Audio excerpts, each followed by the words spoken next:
Hi guys! Gusto niyo rin bang matutunan yung nagte-trending ngayon ng mga picture post? Yung mga ganito. Tara, unahin natin syempre yung first step. Punta What? lang tayo sa Google Chrome. I-type nyo lang dito sa search bar yung Gemini. Then, i-click nyo yung pinakaunang lalabas dyan. Click nyo lang yung no thanks sa baba. Makikita nyo yung plus sign na yan, click nyo yan.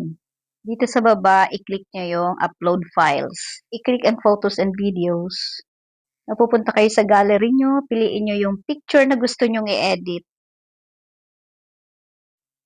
Once nakapili ka na, i-click mo na para mapunta na siya dito. Ang next naman ay ipipaste na natin yung prompt. Ilalagay ko na lang yung prompt sa comment section para makapy-paste nyo. Kapag na-paste na, i-click nyo tong arrow.